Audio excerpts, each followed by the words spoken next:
Ok. Então, o homem sempre buscou desvendar o destino e o seu provável futuro. Então, ele utilizou de pedras, areia... O que você queria falar? Coloquei.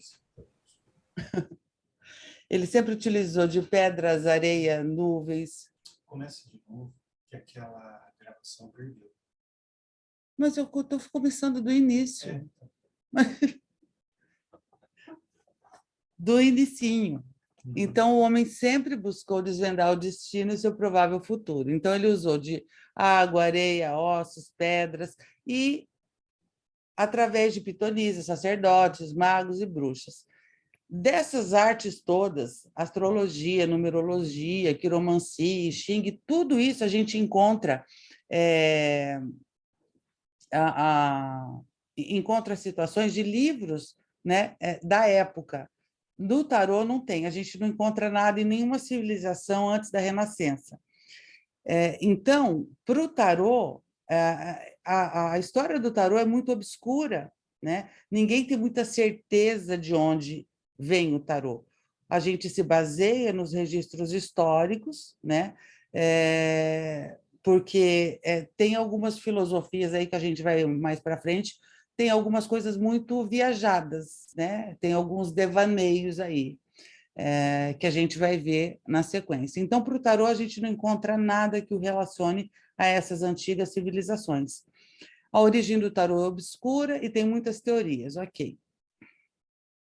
Aqui são os oráculos das civilizações, né? O santuário de Ísis, o templo de Odin, que é o de runas, o oráculo de Delfos, esse aqui é famosíssimo, o livro das mutações e a casa de Ifá, na África. Tá? Todos esses oráculos são antiquíssimos e o tarô a gente não encontra registros. Tá? Então, ao redor do mundo, não tem registro de nada parecido com o tarô. Não tem indícios de nada parecido no Egito, como foi pregado, né? Sabe que o antigo tarô egípcio, aquele tarô de Kir, ele foi desenvolvido na Argentina, na verdade, é uma coisa meio paraguaia, não é? Tarô do Egito argentino. Mas aí, o que a gente sabe? É que o tarô surgiu em algum lugar da Europa, né, por volta do século XIV, e aí ele teve uma evolução, e a gente vai ver essa evolução aqui nas figurinhas que eu preparei para vocês. Os 22 arcanos maiores surgiram mais ou menos 58 anos depois das conhecidas cartas de tarô, dos arcanos menores. Então, as imagens dos trunfos, porque assim, o tarô, ele não começou com o nome tarô. Primeiro, ele se chamou tarô, naibes, e assim por diante, até chegar na palavra tarô, tá? Então, as imagens dos trunfos, que são as cartas, podem certamente ter tido algum tipo de significado mais profundo, como uma situação educacional, comemorativa, religiosa, ou até mesmo uma pura expressão artística e até lúdica. Tá? Essas cartas eram muito luxuosas e geralmente eram encomendadas por nobres e membros da realeza. O que a gente pode entender aqui? Que tarô, antes de qualquer coisa, ele é uma obra de arte. Antes de qualquer situação, antes de ser lúdico, antes de ser oracular, o tarô é uma obra de arte, é uma expressão artística que mexeu com a mente de milhares de pessoas durante a sua existência. É muito interessante quando a gente está numa mesa de tarô e você tira uma carta, explica a situação, o que significa aquela carta para o seu consulente, e ele deságua. Ele fala, é exatamente isso que eu estou passando. É exatamente isso que eu precisava ouvir. E aí a gente não sabe, né? Dizem que a coincidência, eu prefiro entender como sincronicidade, né? Que hoje o tarô ele é utilizado como um meio mais de direcionamento, né? Ainda na Europa tem torneios de jogatina, de coisa lúdica, né? Nos Estados Unidos também tem o lúdico do tarô, tanto que lá nos Estados Unidos vocês têm conseguem observar, se você comprar um baralho importado, você vai ver cards reading, que é cartas de adivinhação, cartas de ler. E tem o cards play também, que são as cartas de jogar. Eles diferenciam, eles fazem essas diferenças, né? De cartas lúdicas para cartas de adivinhação, tá? Esse aqui é um baralho mameluco, né? Esses naipes do baralho mameluco também são chamados de cartas sarracenas. Tem muita semelhança com o tarô de Marsella, que a gente vai ver aqui na sequência. Ó. Esse aqui é um tarô de Marsella e esse é um mameluco. Tarô de Marsella e mameluco. Esse aqui são arcanos menores, tá? Do tarô. Então, esse baralho sarraceno ou mameluco, ele foi desenvolvido um pouco anterior ao Visconti Sforza, que é o primeiro tarô que a gente tem notícia, né, de registros. Ele está no Museu de Istambul, tá? Esse tarô aqui. O interessante desse tarozinho aqui, mameluco, né, é que, olha só, a questão cultural, esse tarô não reproduz figuras humanas e também não tem personagem feminina. Essa aqui é uma carta da corte, tá? Então, aqui é o rei de copas, o rei de espadas, mas é uma estrutura, né, que respeita o preceito islâmico, onde não aparecem figuras humanas e não tem personagens femininas. Então, essas aqui são cartas da corte, né? Cartas da corte são valete, cavaleiros, rainha e rei, tá? Aqui é o Visconti Sforza, Milão, 1440. Essas cartas são originais do Tarot Visconti Sforza. Essas cartas elas eram pintadas à mão. Hoje, se você comprar um Visconti Sforza, claro que ele não foi pintado à mão, né? A gente já teve Revolução Industrial, tem como imprimir de uma forma mais perfeita as cartas hoje.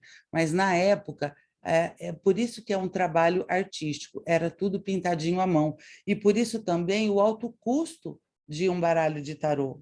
Somente gente da nobreza que conseguia ter um baralho de tarô, tá? Essas cartas, elas não tinham nem nome e nem numeração. Vocês podem observar aqui, ó. Esse aqui é o mago, ele não tem nem o número 1, também não tem o nome aqui, tá? O que foi facilitando para a gente depois. Então, nessa época, o tarô era uma obra de arte, somente as famílias muito abastadas conseguiam ter o seu baralho de tarô. As cartas eram lúdicas, elas não tinham uma conotação divinatória. E tem uma curiosidade, os homens, eles eram aqueles que faziam, desenhavam, produziam as cartas. E as mulheres, e eles também jogavam de forma lúdica. As mulheres é quem olhavam de forma divinatória, tá? Além do lúdico. Então, ficou uma arte feminina a questão divinatória. A gente vai entender isso mais para frente, o que reverberou isso. Ok? Então, as cartas eram lúdicas, não tinham essa conotação divinatória, e as 4 cartas que faltavam no tarô original, que chegou até nós, desse Visconti Sforza, porque, assim, as cartas foram se perdendo. Para conseguir juntar tudo e colocar num museu, eles pegaram pedaços, né, parte de uma família, parte de outra, e aí, ainda assim, faltavam 4 cartinhas, que foram recriadas, né, que eram o diabo, a torre, o cavaleiro de ouros e os 3 de espadas. Então, esse tarozinho você consegue encontrar lá nos museus da Itália. Esse aqui é o tarô Sola Busca, de 1440. Ele é absolutamente original na história do tarô. Ele é o único baralho do século XV que chegou completo até hoje. Todos os outros faltava uma parte, né? Então, todas as cartas estão ilustradas com personagens, inclusive os arcanos menores. Porque no tarô de Marsella, os arcanos maiores são figuras humanas, tem natureza, tem animais. E nos arcanos menores, a gente vê lá os naipes, que são espadas, copas, ouros, e paus, né? E as cartas da corte. Então, assim, para você estudar, começar com o tarô de Marsella, você precisa, aprende, claro que aprende. Ele é o tarô tradicional, né? Não, mentira, clássico, o tradicional é o Rider-Waite, é o tarô clássico. Então, ele é mais difícil na hora de chegar nas cartas da corte, tá? Agora, esse foi o baralho que deu o start para o tarô de Rider-Waite. Então, o tarô de Rider-Waite, né, é baseado neste tarô aqui, e a gente mostra isso aqui na sequência, em umas fotos. Então, o autor do tarô Solabusca, né, foi identificado como o pintor Nicola de Maestro Antônio. E o período de sua realização, que ele desenhou essas cartas, foi em torno de 1490, tá? Aqui está o Porto de Marsella. Por que é interessante a gente falar desse Porto de Marsella? Porque na época, é que eu fechei aqui, mas eu vou abrir aqui para ver vocês. Pronto. Na época que estourou o tarô na Europa, virou uma febre. E produzir tarô virou uma profissão. Então, tinham os artesãos que só produziam tarô. Tá? E aí tinha uma variável de número de cartas de 37 a 97 cartas. Então, um artesão produzia 37, 56, 78, até 97 cartas. Isso começou a dar pano para manga para eles, comercialmente, né? Até que eles se reuniram, criaram uma associação de artesãos e eles definiram uma estrutura de tarô, que é o que a gente utiliza até hoje. São 78 cartas, tá? Então, para ser considerado tarô, tem que ter 78 cartas. Então, por exemplo, o baralho cigano, que tem 36 cartas, é um oráculo, não é considerado tarô. Tem o oráculo da deusa, o oráculo da Kuan Yin, tudo que passa ou não chega a 78 cartas não é tarô. Tarô tem que ter necessariamente 78 cartas. Então, por que eles fizeram isso? Para ficar uma coisa mais combinada, mais ajustada, né? Porque eles se organizaram de uma forma também mais profissional, e o tarô se tornou uma fonte de renda, né? Ele era tributado, foi tornado empresa pública em vários países, né? Teve a profissão de artesão das cartas, era taxado, selado. Isso durou mais de 400 anos, então tinha a profissão do artesão. O padrão do tarô de Marsella é esse aqui. Esse aqui é de 1690. São 16 tipos de tarô de Marsella. Só que todos eles têm 78 cartas. Esses 16 tipos vai mudar as nuances, uns desenhos mais rebuscados, outros mais alinhados, mas sempre com 78 cartas, tá? A questão das cores também. Na época, eles usavam a xilogravura. Então, eles não tinham toda essa gama de cores que a gente tem hoje. Por isso que era limitada a quantidade das cores aqui, tá? Olha, então aqui tem 2 modelos de tarô de Marsella para vocês terem essa noção. Esse aqui é uma coisa mais... esse é mais rebuscadinho, né? Esse aqui é uma coisa mais reta, uns traços mais... parece de desenho de criança, né? E aqui já está um pouquinho melhorado. Aí a gente chega nos ocultistas, que tiveram grande importância na história do tarô, tá? Esse aqui é o Antônio Corte de Gebelin, é um historiador francês, e ele afirmou que o tarô era um idioma egípcio e deu sua tradução como estrada real. Ele dizia que o tarô fazia parte dos ensinamentos do deus egípcio Tote, e por isso ele escreveu um livro chamado O Livro de Tote, né? Uma alusão ao deus egípcio do conhecimento e da luz. Esse camarada aqui foi um dos primeiros que escreveu sobre tarô, porque os ocultistas eles, até então, eles não davam a menor bola para o tarô, ao contrário das outras coisas místicas, como astrologia, numerologia, né? E o tarô, ele era ignorado até então. Esses ocultistas tiveram uma visão nessa época aqui, né? Em torno de 1700 e 1800, e começaram a escrever sobre o tarô. Então, esse Gebelin escreveu sobre o tarô. O primeiro tarólogo profissional foi Eteila, né? Eteila é o pseudônimo de Jean-Baptiste Aliette. Aliás, Eteila é Aliette ao contrário, né? Esse aqui também, ele fundou a Sociedade dos Intérpretes do Livro de Thoth. Então, esse Eteila, ele também seguia a linha do outro que achava que o tarô veio do Egito, tá? Esse aqui foi o primeiro. Então, ele foi o primeiro tarólogo a dar a cara a tapa. Por quê? Até então, somente as mulheres, era visto como uma arte feminina. Acho que é um dos motivos de ter demorado tanto para os ocultistas começarem a escrever sobre o assunto, a se interessar pela simbologia do tarô. A sociedade ainda é misógina, imagina naquela época, né? Então, esse aqui deu cara a tapa, foi o primeiro tarólogo profissional, né? Ele também acreditava na origem egípcia do tarô, foi o primeiro a associar os arcanos do tarô com a astrologia, que é o que você está fazendo aí, né, Margarete? Aí, ó, Eteila já teve a ideia lá atrás, tá? E ele fundou a primeira sociedade dedicada ao estudo exclusivo de tarô. Ele desenhou o primeiro baralho com legendas, ó, como se tivesse uma cola aqui, né? E deu significados diferentes para a posição em pé e invertida das cartas, que hoje a gente chama de lado luz e lado sombra do arcano, tá bom?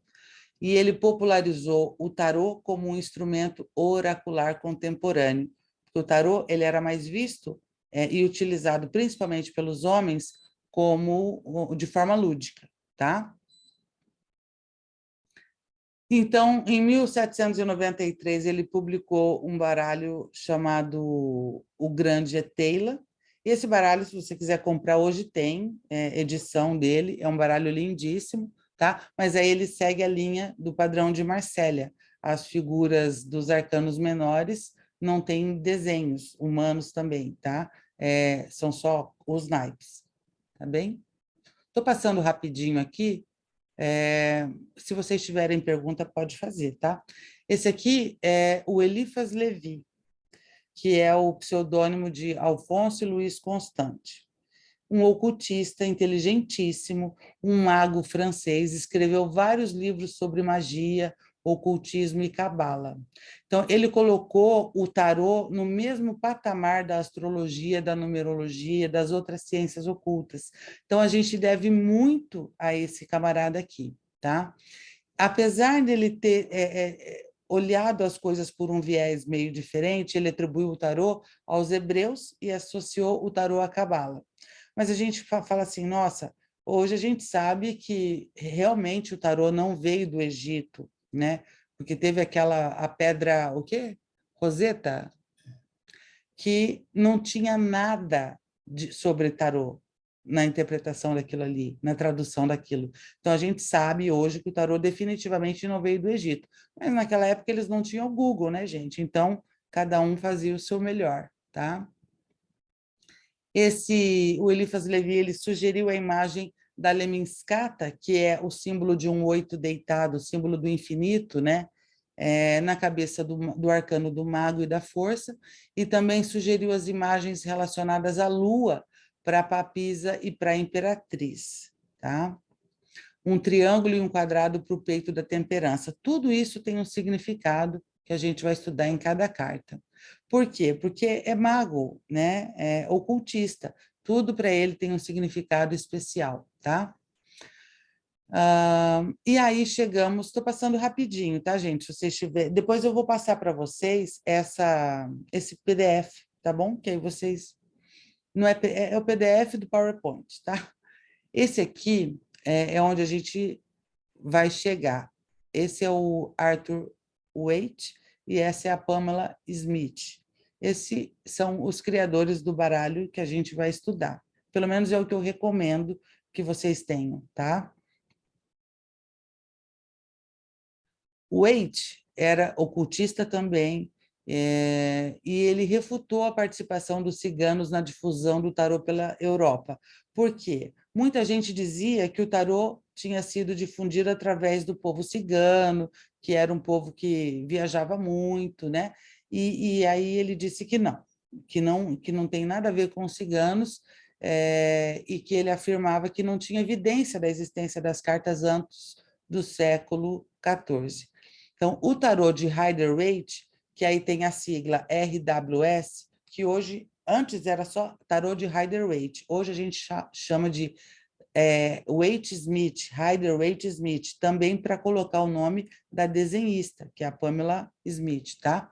Ele foi desenvolvido pelo Arthur Waite, ilustrado pela Pamela Smith e publicado pela editora Rider Company. Então, por isso que fica o tarô Rider-Waite-Smith, tá bem? Ele é o autor do livro The Pictorial Key to the Tarot. Quem souber ler em inglês, é um livro que vale a pena ter, tá? Esse livro é referência de todos os livros de tarô que eu pego para estudar, ok? Esse camarada aqui, olha só, esse aqui é a biga, que é o carro, né? É uma carta do arcano maior. Então, ele manteve a carta do carro puxado por duas esfinges egípcias, está vendo? Aqui, ao invés de ser dois cavalos, aqui são duas esfinges, conforme o desenho de Eliphas Levi, do qual sofreu influência também para a representação das cartas da temperança, da força e do mago. Ele trocou a ordem das cartas da justiça e da força. Isso aqui vocês vão perceber claramente na hora que a gente for estudar, tá? Tarô de Marsella, a justiça é a carta 8 e a força a carta 11. E no tarô de Rider-Waite, a justiça é a carta 11 e a força a carta 8. No sentido da carta, no sentido do arcano, na nossa interpretação, isso não faz diferença nenhuma, tá? Ele era ocultista, teve lá suas razões para fazer isso, a gente tenta adivinhar dizendo que a justiça é uma carta que fala de equilíbrio, e 11 é metade da quantidade das cartas dos arcanos maiores. Então, talvez ele tenha tentado colocar o equilíbrio ali, mas isso também é só um devaneio, tá? Ninguém pode afirmar isso. Então, aqui, lembra do Solabusca, que a gente viu anteriormente? Aqui está a comparação do Solabusca com o baralho de Waite. Ó. Olha como é impressionante, é muito parecido, né?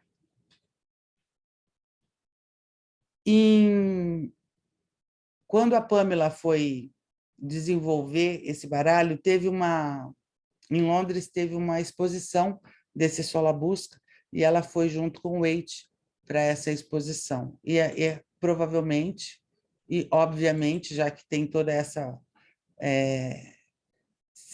sequência, né, de ser muito parecido, eles se inspiraram no tarô de Solabusca, tá? Então, essa aqui é a Pamela Smith. O nome completo dela, Pamela Coleman Smith. Os pais dela, Charles Edward Smith e Corinne Coleman. Nascida em 16 de fevereiro de 1878, em Pimlico, Londres, na Inglaterra. Ela era uma artista, né? É uma mulher à frente da sua época, tá? Ela fazia desenhos, ela era estilista, ela foi cenógrafa, figurinista, folclorista, poeta, autora, ilustradora de alguns livros, de alguns contos populares, sufragista, né? E editora de livros e folhetos. Naquela época tinha muitos folhetos, tá? Então, mas o que mais deixou ela conhecida foi a criação do baralho de Rider-Waite, tá?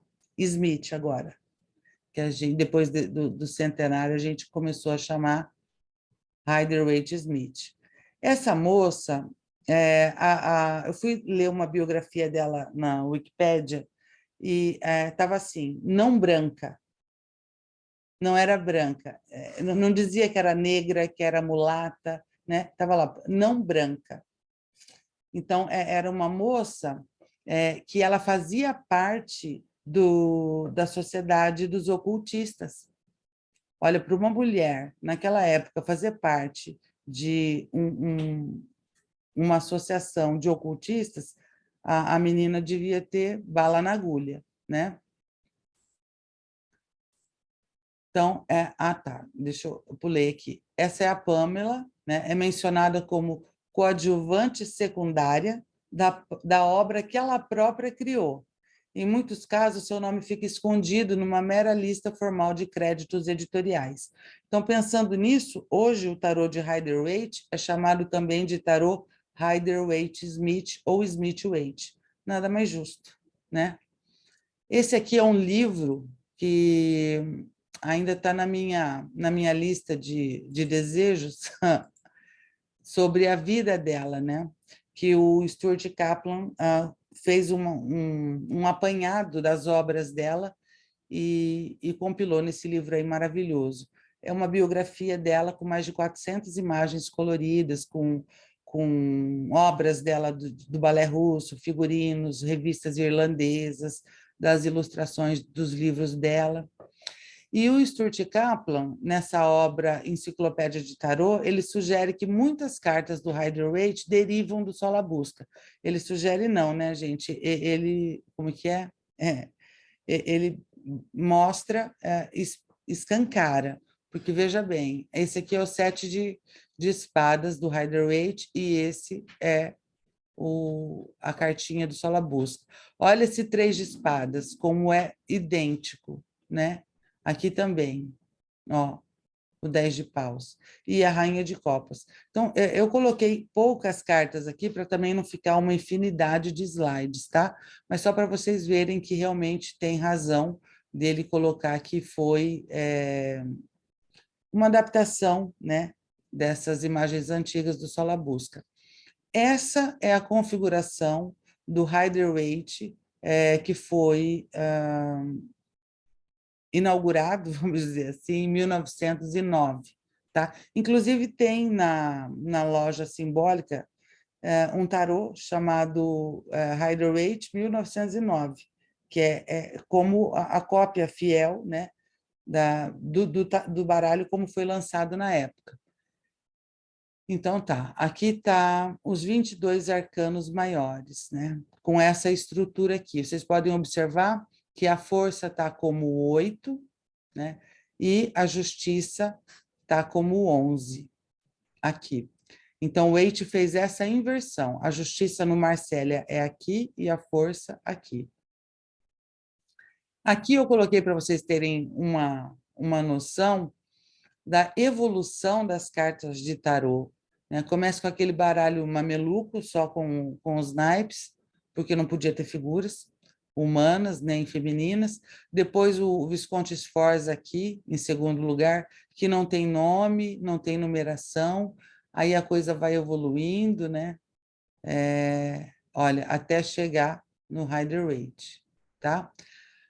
O que eu falo dessa diferença dos baralhos de Marsella e de Rider-Waite? Agora vocês vão entender.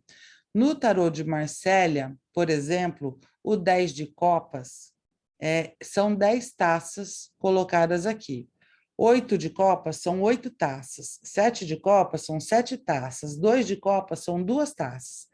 E no baralho da Pamela, 10 de copas, olha só, tem as 10 copas, as 10 taças, mas também tem um desenho.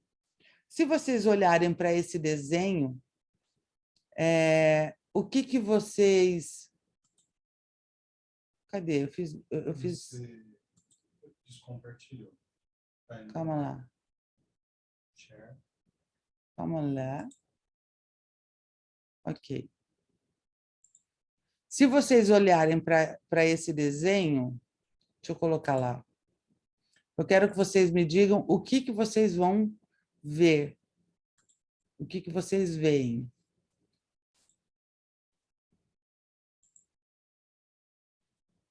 Não arrumou? Não?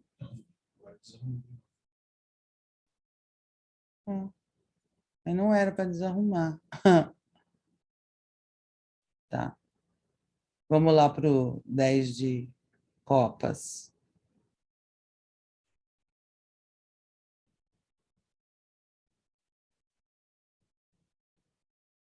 Aqui. Batendo o olho nessa carta aqui, o que é que você vê? Fala para mim, Margarete.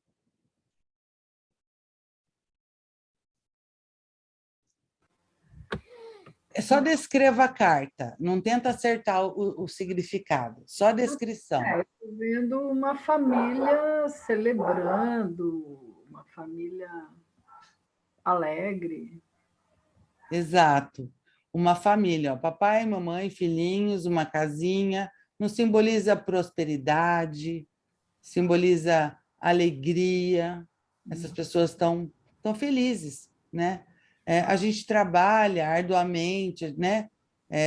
Para quê? Para conseguir isso aí, manter o quê? A nossa família. Então, 10 de copas... É a família margarina. Família Exatamente. Propaganda da Quali. É isso aí, né? Tanto que tem alguns autores porque o 10 de copas, se a gente colocar que os naipes, né, de ás, 2, 3, 4, até chegar no 10, é o ápice da felicidade, não seria? Né? Alguns tarólogos, alguns autores, eles falam que pode ser também, né, em muitos casos, a ilusão da felicidade. É isso que você colocou, o comercial de margarina. Né? Tá? Então, é só para vocês entenderem que o Marcélia, ele é bem assim, né? Se fosse 7 de espadas, seriam 7 espadas. E aqui, 7 de espadas, já tem uma figura, que tem você bate o olho, você tem uma percepção. Porque o tarô, ele trabalha com a simbologia, com arquétipos. Essas figuras são universais. Você pode mostrar esse baralho para um asiático, para um africano, para um brasileiro, para um norte-americano, eles vão ver a mesma coisa. Claro que cada um tem a sua bagagem emocional e cultural e vai ter uma certa receptividade ou repulsa por alguma coisa. Mas isso aí já são outros 500. Os arquétipos são figuras universais. Você bate o olho, você entende que aí está uma família. Como ela vai reverberar isso, depende de como é a sua relação com a família, não é? Tá bem? Ok. Ok, amor. Agora eu preciso... Agora eu vou trocar de slide. Calma aí.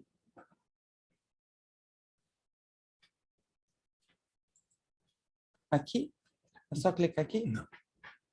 Não. Não. Não. Aqui? É. Ok. Chegamos nos arcanos maiores. Mas antes de falar dos arcanos maiores, eu queria falar com vocês que o tarô... Deixa eu tirar aqui, stop share, né? Ok. Queria falar aqui com vocês que o tarô... Você desligou o vídeo. Pois é, mas hoje eu estou arteira, hein? Voltei. Consegui. Eu sou uma anta com a internet. Se ele não ficar aqui, não sai a aula. O tarô é um oráculo, tá? E ele é um oráculo de estar. Como você está. Ele mostra a sua situação do seu momento. Já a astrologia, por exemplo, é um oráculo de ser.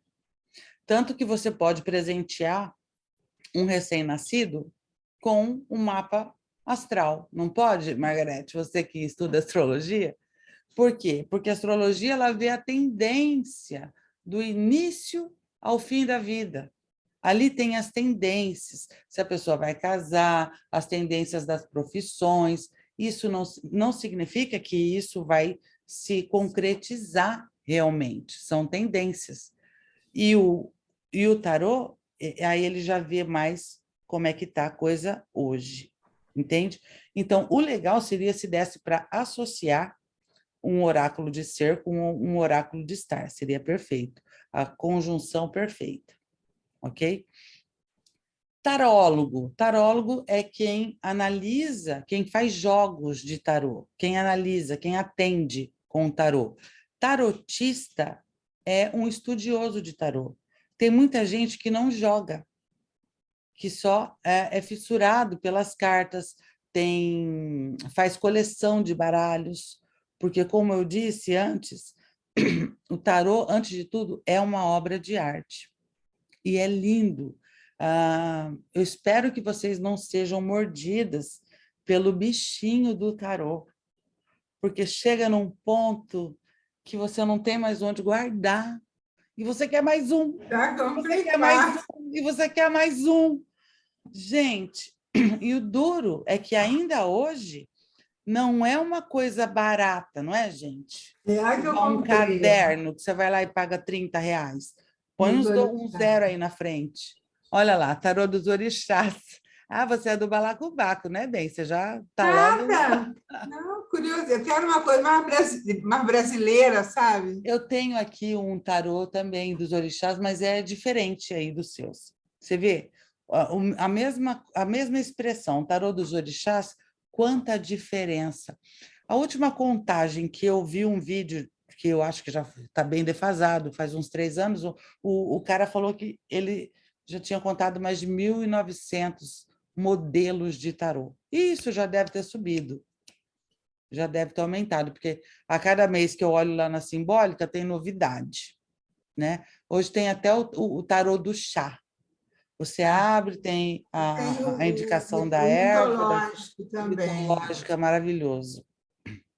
Esse é muito instrutivo, é muito cultural esse tarô. Eu conheço um pouquinho de mitologia, mas de candomblé, essas coisas, eu não conheço nada. Eu comprei de metida mesmo. Mas é legal, é legal. Só que, assim, por exemplo, agora você vai estudar um baralho...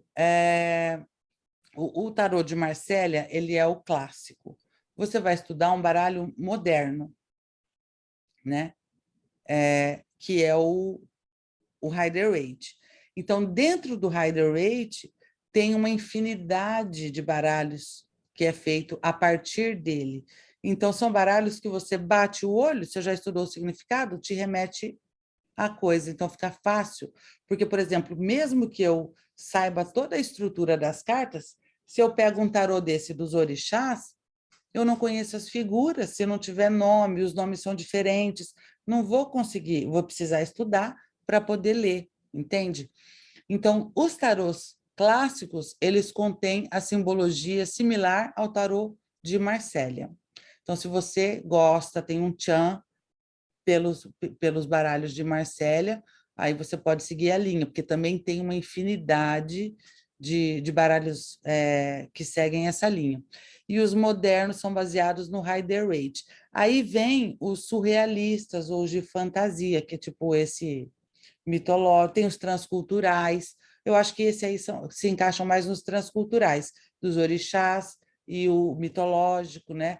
Por exemplo, o tarô de Osho é completamente diferente, né? Se eu não pegar e estudar, eu não vou conseguir ver. Você percebe? Mesmo sabendo a estrutura, porque eu estou estudando esses aqui. Só que aí, você estudando esse tarô, você consegue ler qualquer outro, desde que você saiba as cartas, né? Ok? Tem alguma dúvida aí? Pode perguntar, gente, porque aqui está um monólogo por enquanto, né? Por isso que eu falo que essa aula é chatinha, muita teoria, gente, mas depois melhora, tá? Eu procurei o do Orixás porque eu queria uma coisa assim mais brasileira. Às vezes o teatro, o tarô de Marcélia me incomoda um pouco, aquele monte de roupa, aquela coisa assim tão de outra cultura, né? Mas assim não conheço nada, não, mas vou passar a conhecer, né? Um pouco de candomblé e tudo, né? E esses baralhos que você tem, eles têm 78 cartas? Tem, 78? é. Ah, então vai estar E completo eles aí. estão, apesar de eles terem o mesmo nome, Tarô dos Orixás, cadê? Tá Eles aqui. são bem diferentes. Eles são bem diferentes, não só no tamanho, mas também na relação das figuras. Mas eu ainda não abri muito, não, para não zonear demais minha cabeça, entendeu? Só comprei no impulso. E o Entendi. mitológico, não, o mitológico eu conheço um pouquinho de mito, mas o enforcado não me deixa usar esse baralho, porque eu acho que o Prometeu ali não encaixa, não. Pois é, por exemplo, quem não sabe mitologia, mas conhece, estudou o Marcelo Rider-Waite, pode abrir o mitológico e não ir para a linha da mitologia. Analisa com o significado É. tradicional da teoria. Eu abro o tarô mitológico, mas não lendo como você disse aí, com os mitos, né? Relacionando aos mitos. Eu abro com o Porque o significado da pendurado, ele é teoria geral tão... do tarô. Pendurado de Marcelo, ele é tão divertido, tão engraçado, que quando você vê que ele prometeu lá com o fígado comendo, aquilo não... Eu não consigo fazer a analogia. Eu vou dar um spoiler aqui para você. O pendurado, o fígado comendo, o pendurado é uma carta que fala de estagnação, de um momento de vida onde tudo está suspenso. Você não consegue caminhar, você não consegue evoluir, você fica ali numa posição de sacrifício, né? E às vezes é aquele sacro ofício. Às vezes não é só a pessoa está ali num relacionamento e não está ruim, mas não consegue sair, está apegada. Não. Às vezes, vamos supor, uma mãe, a mãe de uma criança especial, essa mãe não tem a mesma liberdade de uma mãe de uma criança que tem, sabe, agilidade, que tem uma saúde. Ela não tem, ela está presa, né? Você pergunta para uma mãe dessa se ela acha ruim de cuidar do filho dela. De jeito nenhum. Essa criança é o meu presente, é o meu príncipe, é o sacro ofício, né?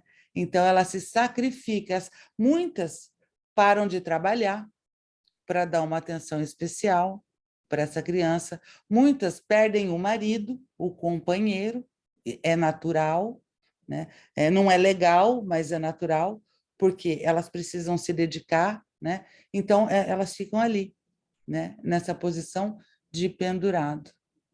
Encontram também um sentido para a vida, né? Que Sim, cuidar de alguém é um sentido para a vida. mas assim, é uma posição confortável, entende? Confortável não, mas Né? Então, está de pendurado, né? Se a pessoa, ela precisa de ajuda, porque se ela ficar... esse arcano do pendurado, na época medieval, era uma prática de castigo. Quando eles pegavam alguém roubando, fazendo pequenos furtos, eles penduravam a pessoa, né, de ponta cabeça para dar um castigo ali. Então, é uma forma de tortura também. você ia falar do fígado, alguma coisa? Não. Não, é você que falou do fígado. É que eu não conheço a história, né? O Prometeu, ele pega o fogo dos deuses e aí fica de castigo, pendurado, e uma ave todo dia come um pedaço do fígado, mas o fígado é um órgão que se reconstitui. Então, ele não tem fim aquilo, que ele não morre. Danado, né? Pesado, né? Não é Não igual o dá para outro que está sair. Pois é. dançando, de cabeça para baixo, você vira, Pois é, está todo mas dançando. Aí eu é uma implico. etapa da vida. Todos nós já passamos por uma situação assim na vida. né? Não com essa analogia aí, mas numa situação de desconforto, numa situação de suspensão, de depois resolve, né? Tá bem? Então, tá. Deixa eu compartilhar a tela aqui com vocês. Vamos ver se eu dou conta, né? Espera lá. Eu vou tentar, Dudu. Espera lá.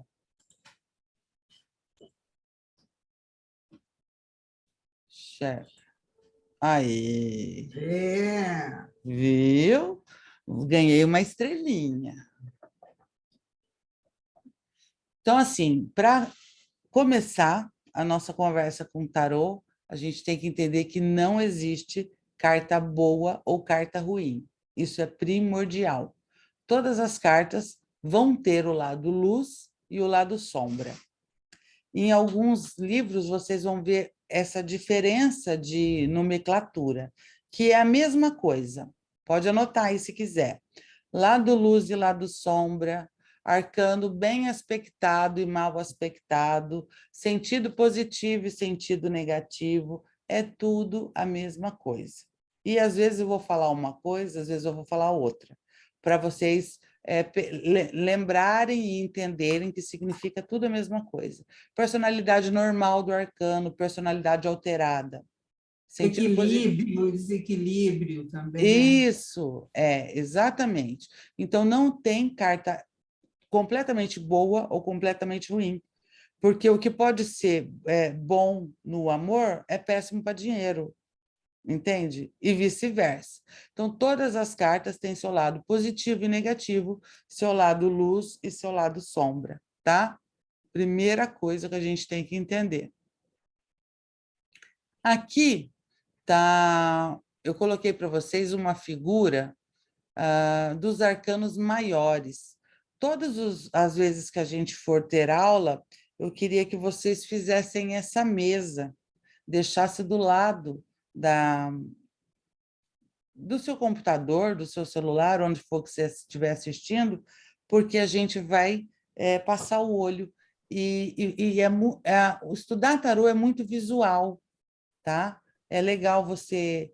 Isso aqui eu vou mandar para vocês depois. Se quiserem, pode imprimir numa folha de sulfite e manda plastificar, porque isso aí vocês vão usar para o resto das suas vidas, tá?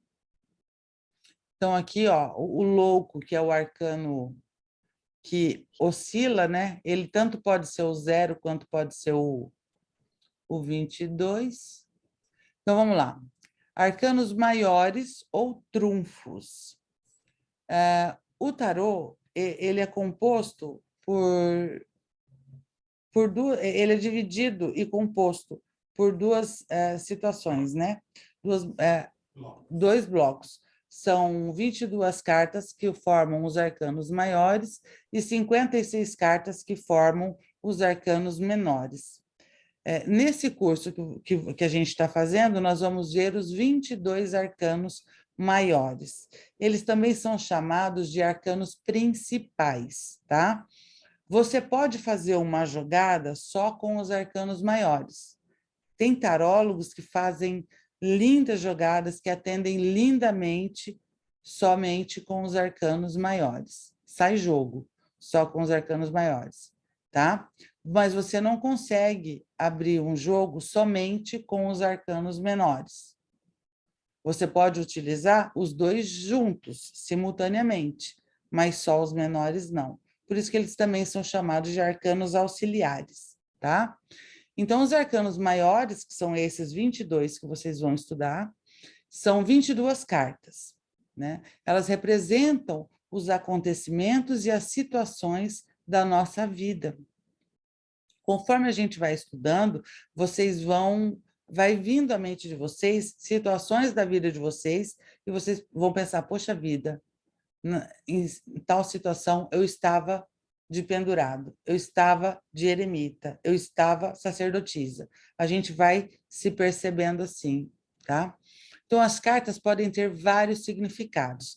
E para a gente não ficar perdido, é bom a gente focar no âmbito da pergunta, né? Então, no livro do Ney Naif, que é o Tarô Vida e Destino, eu acho que é o 2 dele, da trilogia dele, é o segundo, tá? Ele classifica da seguinte forma, ó, cada arcano, porque assim, cada carta, né, é um arcano. Então, cada arcano contém 4 interpretações. Aí você vai ver o âmbito material, o mental, o sentimental e o espiritual. No âmbito material, o que você consegue enxergar nesse âmbito material? Casamento. Casamento, mas não é emocional, não. O casamento é um ritual. Você vai lá no cartório, casa, é uma oficialização. Então, é matéria. Tem contrato, tem bens, né? Diz que quando casa é meu bem e quando separa são meus bens, né? Então, é material, né? Então, trabalho, dinheiro, casamento, bens móveis e imóveis, você vai ver no plano material.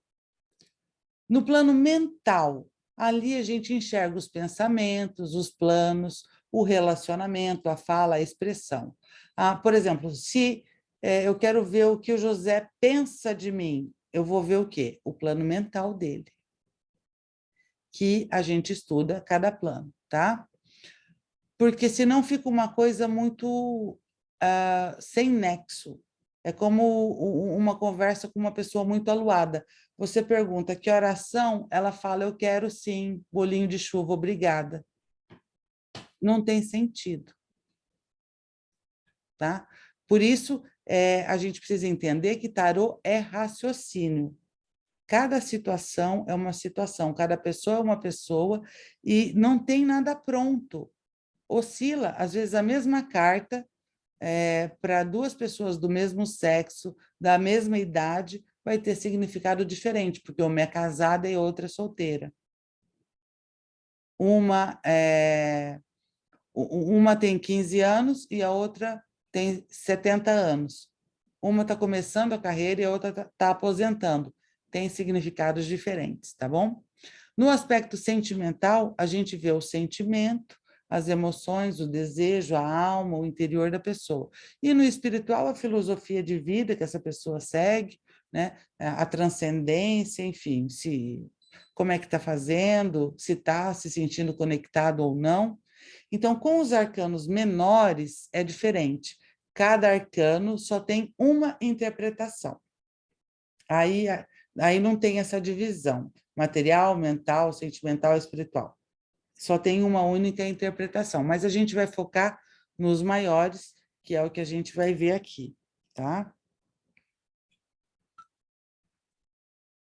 Vamos começar já com o arcano do louco, porque eu acho muito frustrante você começar um curso de tarô e não estudar nenhuma cartinha, né, gente? Ave Maria. Então, vamos lá. Para a gente começar, ó, olha só, eu separei aqui para vocês, sempre vai ter essas 2 figuras, tá? Sempre vai ter essas 2 figuras. A da esquerda é o tarô de Marsella e a da direita é o Rider-Waite, para vocês verem a diferença, tá? A gente sempre vai estudar essa cartinha aqui, que é o do Rider-Waite. Então, eu queria que você me descrevesse o que você vê aí, ô Glória. É assim, sem interpretar, só descrever a carta. A carta é um homem jovem, com uma mochilinha, o básico necessário nas costas, ele tem um cajado, ele está sozinho, o cachorro está querendo se comunicar com Como é que ele. está a postura dele? Ele parece que está olhando para cima, né? Peito estufado, né? Até, bom, também eu já li, já não tem muita coisa assim para eu ser tão espontânea, mas parece que teria um abismo, como o outro tem, né? E o cachorro estaria avisando do abismo. Mas, como ele olha para cima, parece que ele se orienta pelas estrelas, então que ele segue a intuição dele. Tem um sol, né? Tem muito Tem um amarelo. sol aqui. É uma carta solar, tem muito amarelo. As roupas dele são roupas de cores frias. Tem guizos, né? Diz que A tem uma roupa dele semelhança. é extravagante, não é? Diz que tem uma semelhança com o bobo da corte, né? Com É. o, O nome, né? Vem de lá, do bobo da corte. Mas esse é, aqui é a descrição da carta. É um jovem, ó, o número 0 ou 22, tá? Número 0. É um arcano que ele está com o peito aberto. Está de peito aberto para começar alguma coisa. Pode ser um trabalho, pode ser um relacionamento. Essa pessoa, ela está preocupada com o horário, não, né? Essa pessoa não está preocupada com o horário, essa pessoa parece não estar completamente despreocupada. A bolsinha dele ali, né, essa trouxinha dele, pode simbolizar as experiências que ele já teve na vida. São poucas, né? Ele é jovem ainda. A trouxinha está pequena. E, ao mesmo tempo, que também denota alguém que não tem muita ambição, porque ele não está levando muita coisa, não é? Como se fosse mesmo uma mochila com o básico, né? É um andarilho, ó. No tarô de Marcelo é um andarilho. É um andarilho. Inclusive, tem alguns tarôs que ele está com a roupa rasgada, aqui não parece que ele está sujinho, ó. É um andarilho. E aqui mostra alguém completamente despreocupado, extravagante, diferente das outras cartas, que, como você mesma disse, são pomposas, fogem da nossa realidade. Então, ele se destaca, né? No baralho de jogatina, naqueles que a gente joga buraco, né? O louco é o coringa, a única carta dos arcanos maiores que está nos baralhos de jogos. Tá bom? Então, vamos lá. Então, tem um rapaz em movimento, ele tá em movimento, ele não está parado, com essas roupas leves, esvoaçantes, né? Tem esse cachorrinho aí que tá latindo, né? Parece, para ele, né? Esse cachorrinho está pulando, uma florzinha branca na mão, que simboliza o quê? Pureza, ingenuidade, tá?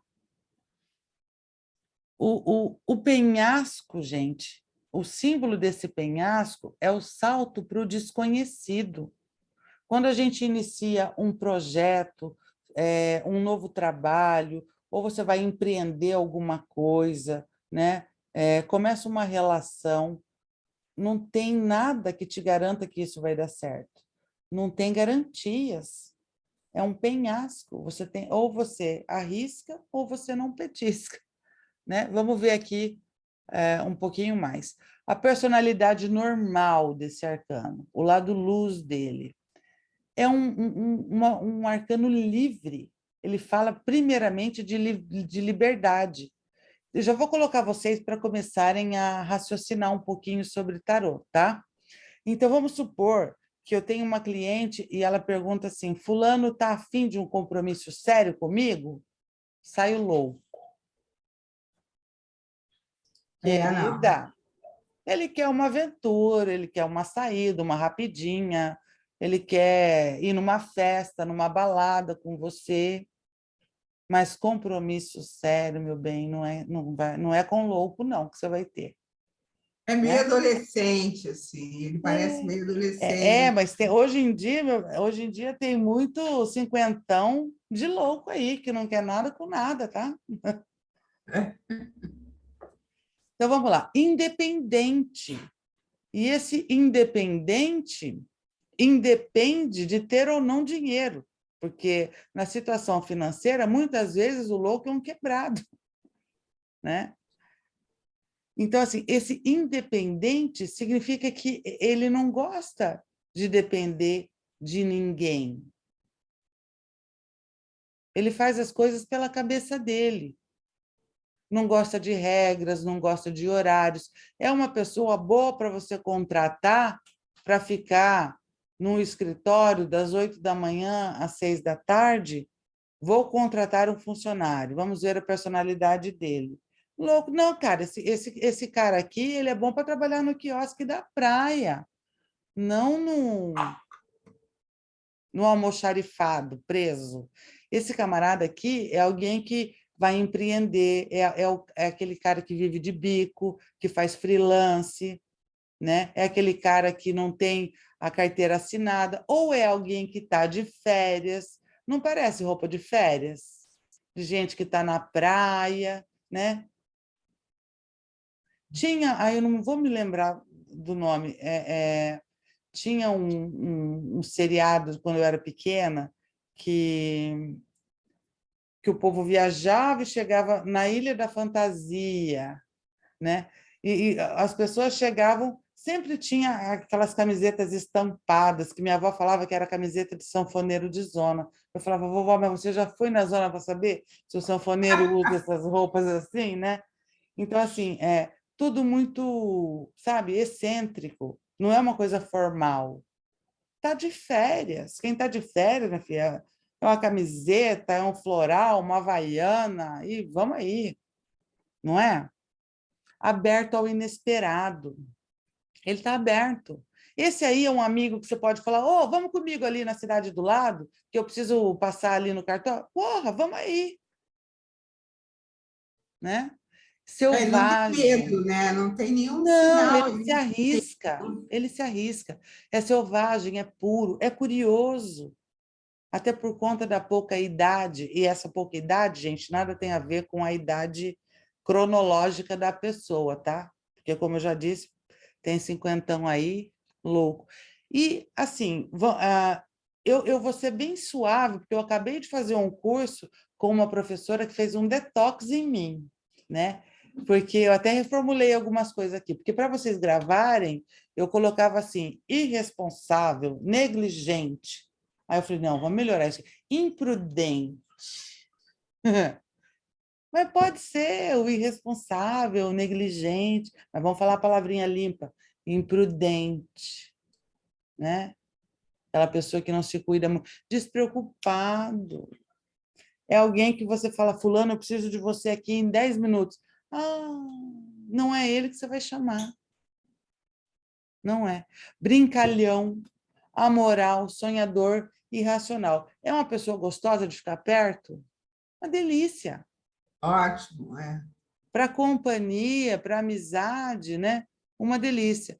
No lado sombra, na personalidade alterada dele, aí ele passa a ser imaturo, né? Precipitado, toma as decisões assim muito no impulso. Aí sim, irresponsável, imoral. Enquanto ele era amoral, aqui ele passa a ser imoral. Indiferente, estou nem aí, não dá para confiar nele, porque é uma pessoa que não cumpre com a palavra, né? Passa a ser uma pessoa desregrada, disfarçado, negligente. As situações que essa carta pode simbolizar numa jogada. Pode simbolizar uma viagem, a pessoa pode estar de férias, né? Pode simbolizar uma aventura, um risco, tolerância, férias, já falei, contatos abstratos. Esse contatos abstratos, gente, é que o louco, ele é tão aberto, ele é tão puro. Quem é que vai fazer falar de disco voador? É o imperador, gente, rígido, prático, não é.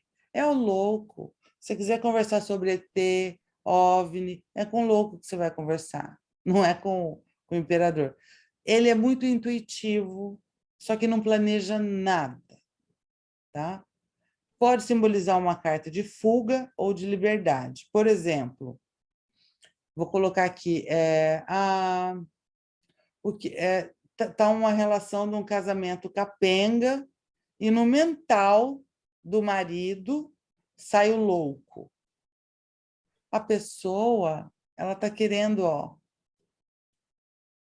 cair fora, ou a pessoa ela não está compromissada o suficiente nessa relação, não está querendo muito compromisso, não está querendo muito regras, pode estar sendo negligente com a esposa, com a família, com as contas, pode estar desempregado, pode ser um preguiçoso, pode estar, ó, não pode?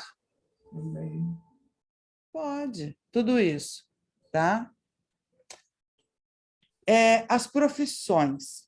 Como que é Por que que eu falo das profissões? Porque pode acontecer de você atender alguém, ou pode falar. Eu não estava te vendo quando você falou, pode, ó. Ah, tá. Ele pode beber, ele pode fumar pode simbolizar vício, Tá. tá? Só que é um vício diferente de alguns outros arcanos que a gente vai ver mais para frente, do diabo, por exemplo, da temperança e da lua. O louco, ele fala mais de uma coisa do tipo recreativa. Fuma numa balada, cheira uma carreirinha uma vez no ano, uma bebidinha socialmente, ou faz para quando está na roda. Sabe aquela pessoa que nem compra cigarro, mas quando sai com os amigos, dá uns tragos. O que acaba sendo uma porta de entrada para que isso, depois, mais para frente, tenha aí uma continuidade, né? Ok? Então, as profissões, eu gosto de falar, porque pode ser que alguém pergunte para você, eu queria ver onde eu me encaixo melhor para trabalho. Eu não tenho noção do que fazer. Você pode se basear nisso aqui, se basear, mas isso vai depender de muitas outras coisas, tá? Isso aqui é mais para a gente entender o arcano mesmo. Então, profissões que tenham liberdade. Liberdade de ir e vir, liberdade de horário. Agora, com do advento da pandemia, muita gente que trabalhava no escritório está de louco, fazendo home office, não é? Tem muita gente que detestou, porque daí você acha que vai trabalhar menos, mas acaba trabalhando muito mais. Porque entre uma consultinha e outra, põe uma roupinha para lavar, vai à área, atende as crianças, faz o almoço, trabalha dobrado, né? Então, assim, profissões com liberdade e sem horário, autônomo, né? Gente que não tem patrão, faz qualquer coisa no momento, faz bico, faz freelance, né? Coisas relacionadas a saltos, paraquedista, asa delta, é o surfista, gente. Margarete, você que mora no litoral, não parece o surfista? Tudo de boa? Pode ser o carregador, pode ser alguém desempregado, pode ser o traficante disfarçado que fica no meio da galera, não é? Na saúde, eu vou explicar uma coisa bem séria aqui para vocês. Tarólogo não dá diagnóstico, tá? É que tem uma jogada chamada mandala astrológica, que tem uma casa de saúde, e ali a gente vê a tendência, né? Como é que estão as energias do momento para aquela pessoa. Então, pode ser que ela esteja suscetível a essas complicações aqui. Não que necessariamente ela vai ter todas, né? Mas alguma coisa sempre bate, tá? Saúde do louco, primeira coisa, fala de problemas psicológicos, né? Uso de drogas, maluquice, alguém que se sente muito desconectado, pode falar de problemas de visão, de infantilismo, pode ser um maníaco e pode sofrer delírios, tá? E a sexualidade do louco, ele é aberto a qualquer experiência, ele está em busca do novo, está em busca do prazer, ele não mede consequências. Fala de aventuras ou de alienação sexual. Também pode simbolizar pureza, tá? Tudo bem até aqui?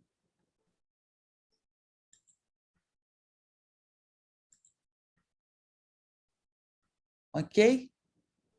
Então, vamos lá.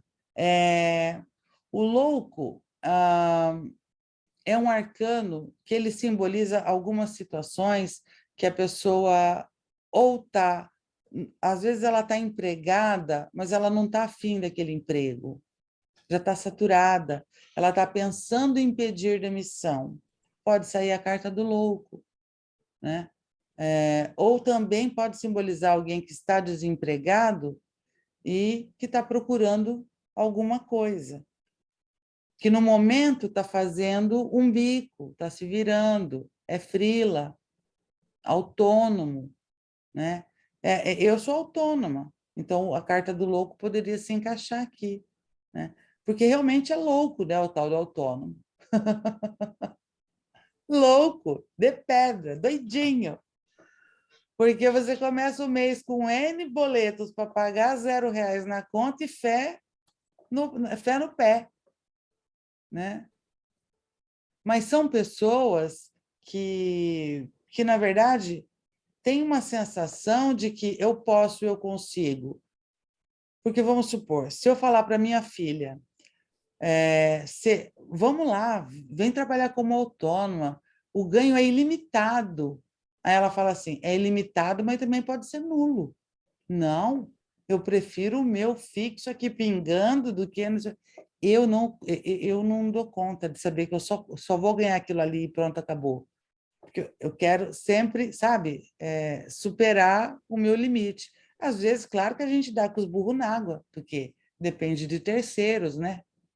Mas vamos seguindo aí. Tem a fé, tem a pureza, né? O louco tem aquela coisa que a gente não sabe, é inconsequente. Só um inconsequente para ser autônomo hoje em dia no Brasil. Mas vamos lá. Eu tive as duas experiências. Fui professora de tecelagem manual 10 anos, e depois eu trabalhei 20 na Justiça Federal. E aí, qual você curtiu mais? Ai, Deus me livre, a justiça era bom só por causa da segurança, né? Mas curti nada, Outro não. te dava mais prazer. Trabalhar com a tecelagem, trabalhei com teatro também, mas depois não dava para segurar e fazer Então, os... você faz trabalhos... Você sabe fazer o quê de trabalhos manuais? Tecelagem eu sei bem, tecelagem. Fiz mestrado em tecelagem, eu conheço bem. Agora, Tecelagem? Que legal. tem um canal no YouTube, depois você olha lá, que tem um curso completo lá de tecelagem. Aquela mandalinha ali na sua parede é de linhas? É de linha, ela tem quase 1 metro, ela é um mandalão. Tem outras aqui, tem um monte pela casa. Você que fez? Ah lá, aquela que linda também. Que legal. Muito legal. Agora eu vou botar isso aqui de volta no lugar. Muito legal. Então, vocês conseguiram entender um pouquinho sobre o louco?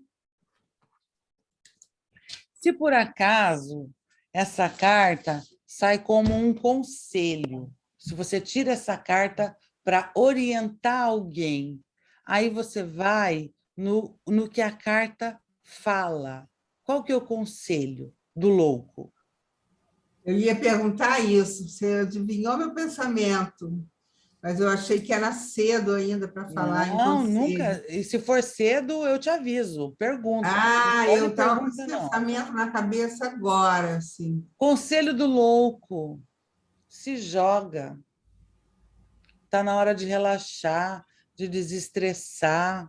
Está precisando de férias, é a primeira coisa que você fala para a pessoa. Ou a pessoa está precisando de férias, curta suas férias, ou se joga, está precisando de alegria, está precisando de novas experiências. Não se preocupe tanto com o que as pessoas vão falar de você, porque o louco se preocupa com o que as pessoas vão falar, ele só faz o Mas que ele ele está... não é larga para lá e vamos embora. Até logo, quero saber de nada, vocês que se Exatamente. vai, eu vou Então, embora. assim, a potência desse arcano é ser leve. Então, busca mais leveza na vida, sabe? Às vezes a pessoa até não tem uma vida ruim, mas ela se coloca tanto compromisso, na agenda dela está até o horário do pipi house. Ela tem 5 minutos para o xixi, e sabe assim? Relaxa um pouco, deixa para ir no banheiro a hora que te der vontade. Deixa para comer a hora que der fome. Aqui em casa é assim. Hoje eu almocei 3h30 da tarde. A minha mãe já ia enlouquecer com isso, porque meio-dia o almoço tem que estar na mesa. Para quê?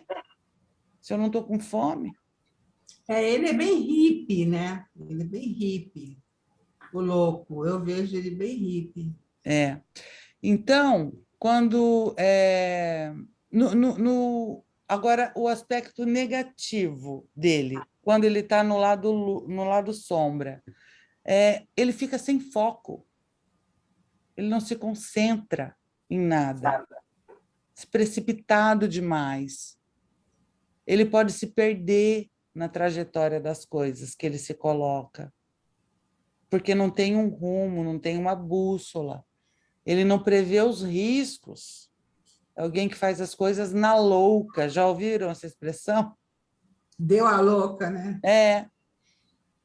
E também pode ser alguém que não se enquadra nas normas sociais. Todo mundo tem um familiar, um amigo desse naipe aí. Ou um lado. Que você vai falar assim, vai ter a festa. Fulano vem, ai meu Deus, coloquem os cintos.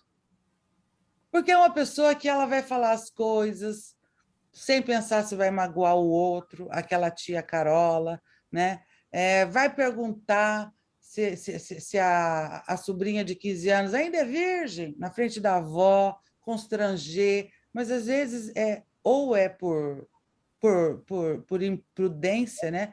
Mas às vezes é por pura expressão, sabe? Natural.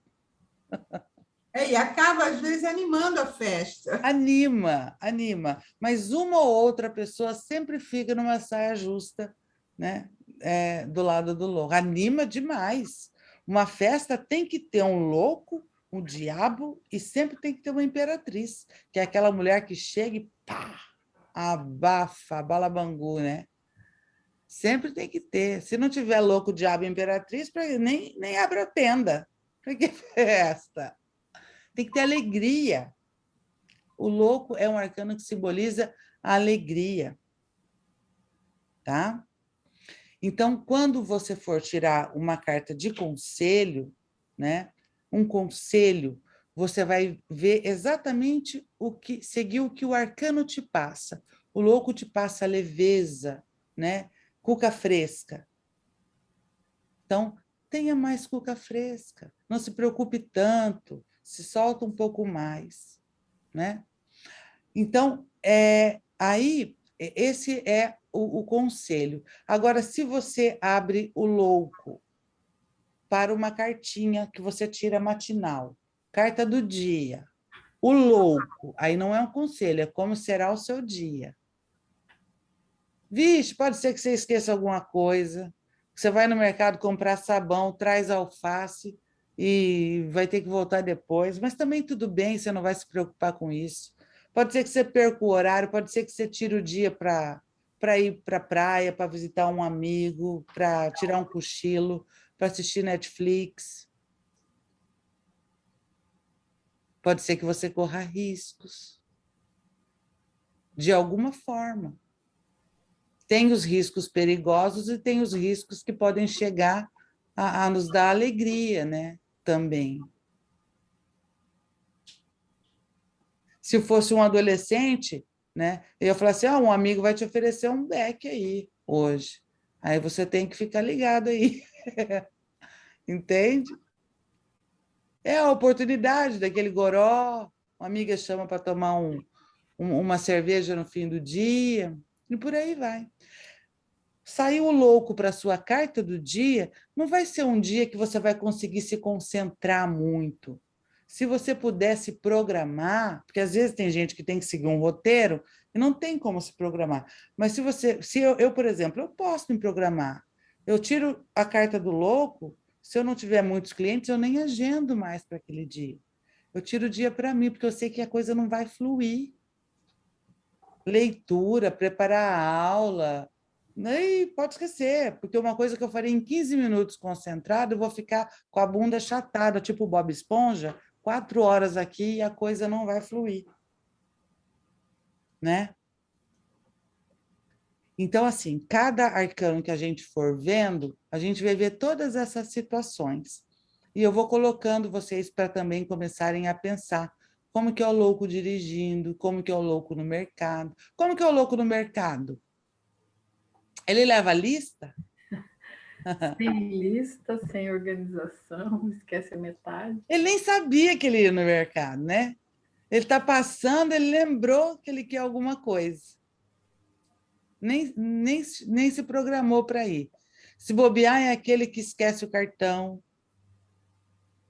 não é? Esqueceu o cartão. Posso fazer um Pix? Eu esqueci o cartão.